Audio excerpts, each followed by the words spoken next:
Salam Lenter Indonesia. Assalamualaikum warahmatullahi wabarakatuh. Bertepatan sedang di Purwokerto. Ini ada sebuah pertanyaan dan masuk ke dalam WA, dan ada beberapa sosmed yang menanyakan bagaimana sih rahasia tentang anti track Pak Pendi.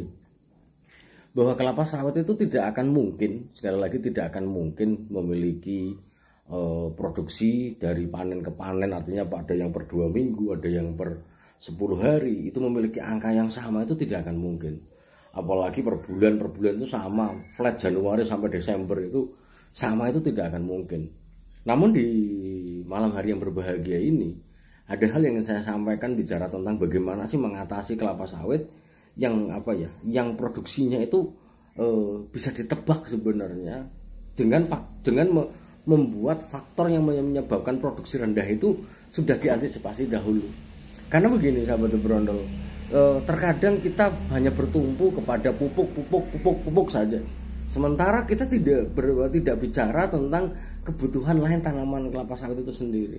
Maka di malam hari yang berbahagia ini izinkan berondol menjelaskan bagaimana sih strategi supaya tanaman kelapa sawit kita itu tracknya itu tidak terlalu panjang. Karena gini, ketika kita ngomongin produksi, maka kita harus berpikir berapa banyak unsur hara yang diberikan kepada tanaman kelapa sawit kita di beberapa bulan yang lalu, khususnya misalnya 17 sampai 24 bulan yang lalu itu bagaimana pemupukannya. Ketika pemupukan itu sudah sempurna, baik dosisnya, jumlah per pokok per tahunnya, caranya dan sebagainya, maka kita juga harus berpikir bagaimana strategi untuk mendukung pupuk itu supaya dia menjadi produktivitas yang baik. Lah, yang pertama adalah gini, bibitnya dulu. Karena bahwa ada beberapa bibit, sahabat obrol semuanya, varietas tertentu yang dia tidak tahan kekeringan ya ada. Ada misalnya salah satu varietas yang menyatakan diri bahwa dia tahan terhadap kekeringan adalah bahwa Sokvindo Lame ya. Itu juga dia tahan kekeringan. Sehingga ada beberapa yang ketika apakah dampi, DP Sain 1, 2, 3, 4, Lonsom dan sebagainya memiliki karakteristik yang masing-masing, tidak akan mungkin sama. Karena faktor track pada buah itu disebabkan karena ketidakberhasilan pembentukan bunga dan buah pada waktu itu. Sehingga bagaimana sih kebutuhannya terpenuhi atau tidak? Sebagai contoh begini. Ketika kita sudah memupuk kelapa sawit dengan sangat baik misalnya sahabat berondol, maka faktor airnya bagaimana? Nah, ini yang faktor air ini, maka sudut pandangnya banyak banget nih. Faktor air itu yang pertama, apakah tanahnya terlalu miring sehingga bahwa jumlah air yang mampu meresap ke dalam tanah jumlahnya semakin sedikit. Ini juga bisa menyebabkan trek yang panjang.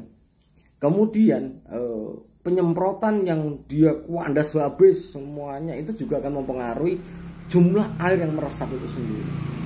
Kemudian yang ketiga selanjutnya adalah bagaimana water management yang ada. Kurang air yang bermasalah, kelebihan air sampai dia terkena juga menjadi hal yang masalah di dalam produktivitas tanaman kelapa sawit. Sehingga sahabat pendengar semuanya, ketika kita ngomongin produksi itu sendiri, maka kita tidak bisa terlepas dari air. Lah, air dibutuhkan dalam jumlah yang cukup banyak. Bahkan beberapa penelitian menyatakan jumlahnya cukup banyak sekali, banyak variasinya. Sehingga ketika unsur hara sudah terpenuhi, air tidak terpenuhi, ya maka bunga jantan akan menjadi jawabannya. Itu sehingga ketika sahabat obrol semuanya punya kelapa sawit, kemudian pemupukannya tidak hanya kalium dan nitrogen, berarti ada 4, ada nitrogen, fosfor, kalium, magnesium juga harus terpenuhi. Jumlah air yang ada, maka berbicara tentang air, maka yang menjadi menjadi konsen kita adalah bagaimana menahan air yang hujan yang datang mampu meresap dalam jumlah yang cukup banyak, mampu ditahan itu sendiri. Sehingga begitu tanaman kelapa sawit itu butuh air, maka dia sudah ada itu. Sehingga di dalam waktu dia pembentukan bunga, maka dia tidak ke arah ke bunga jantannya, tapi ke arah bunga betinanya. Karena bahwa stres air dan stres unsur hara, kalau tidak tersedianya air dan unsur hara, maka akan menyebabkan tanaman kelapa sawit biasanya akan ke arah arah ke bunga jantannya dibandingkan bunga betinanya. Lah, bicara tentang selanjutnya adalah begini, sahabat Brondo. Bagaimana track ini? Tadi awal saya membicarakan adalah bibitnya. Ketika kita menggunakan bibit abal-abal dengan jumlah ataupun kentosan yang ada di satu sisi kita memiliki memiliki random genetik ataupun genetik yang acak itu besar sekali. Mungkin Piscifera yang berbuah landak itu banyak sekali. Tapi di satu sisi sahabat Brondo, bahwa ketika kita ngomongin kentosan, ketika dia sudah dalam kondisi yang walaupun unsur hara terpenuhi, air terpenuhi, maka ada misalnya kita menanam bertepatan bahwa kentosan yang kita tanam itu adalah bahwa jenisnya adalah dura, akan menghasilkan buah dura. Ketika dia menghasilkan buah dura, apakah ketika pembentukan bunganya juga jarang terjadi karena dura itu besar doang, tapi jumlah janjang per pohon per dalam skala hektar adalah sangat sedikit. Ini panas banget maka yang menjadi penting adalah bahwa buah bibitnya adalah bersertifikat yang setelah 100% tenera. Itu yang pertama. Yang kedua adalah adalah masalah airnya. Kemudian kalau faktor pembatas lainnya juga harus terpenuhi. Salah satunya yang jangan bermain-main dengan garam. Artinya bahwa ketika tetangga sebelah itu pakai garam untuk memupuk pengganti kalium, garam dapur dan sebagainya, nggak usah, karena dia akan merangsang pemasakan buah saja tanpa membesarkan buahnya dalam skala waktu yang panjang. Ini juga akan menjadi masalah. Itu tracknya bukan track lagi, tapi malah berhenti berproduksi secara optimal, dia akan berhenti. Sehingga menjadi sangat penting untuk benang merah yang ingin saya sampaikan. Sorry mungkin penjelasannya amburadul karena memang badannya juga lagi nggak fit. Yang ingin saya sampaikan, semoga dapat ditangkap benang merahnya. Ketika produksi, kita ngomongin produksi, maka kita tidak bisa terlepas dari unsur hara, nitrogen, fosfor, kalium, magnesium yang harus terpenuhi dulu. Kemudian air yang ada, jadi air untuk kelapa sawit ketika dia membutuhkan, maka dia harus tersedia juga. Ketika unsur hara dan air tidak tersedia atau salah satunya tidak tersedia, maka kelapa sawit akan lari ke sebelah kiri, dia akan membentuk bunga jantan.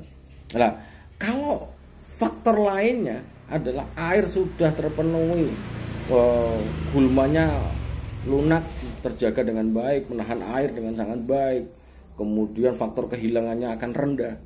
Di satu sisi adalah ada mungkin faktor lain yang akan menyebabkan keduanya tidak terpenuhi, yaitu adalah pasiran, Mas. Jadi kalau ketika kita ngomongin lahan pasiran, ini akan menjadi masalah yang besar.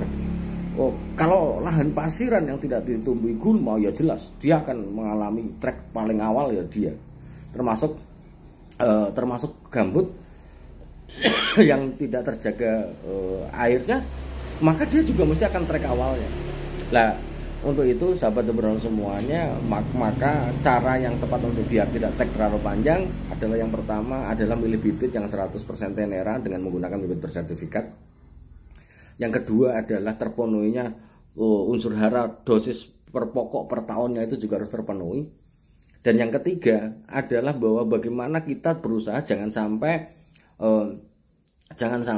air yang datang ke tempat kita hanya pergi membawa unsur hara dan tanah saja, sehingga bagaimana kita mengendalikan gulma yang lunak, maka bisa kita kendalikan saja selama dia tidak mengganggu aktivitas, hindari menyemprot total. Kemudian faktor pembatas lainnya juga harus harus sedemikian rupa sehingga harus sedikit banget. Misalnya dengan lahan yang berpasir harus ditambah dengan bahan organik yang mumpuni. Kemudian faktor air yang sering tergenang segera kita keluarkan, maka track akan sangat minim. Tapi ingat bahwa kelapa sawit tidak akan mungkin memiliki produksi yang setiap bulan itu sama, tidak mungkin, karena sangat tergantung dari pembungaan, yang faktor pembungaan sendiri adalah hujan di setiap wilayah, dan tidak akan mungkin sama ke Sumatera dan Kalimantan. Terima kasih, semoga bermanfaat. Dan mohon maaf jika kurang optimal karena masih dalam kondisi yang kurang fit. Dan salam planter Indonesia. Assalamualaikum.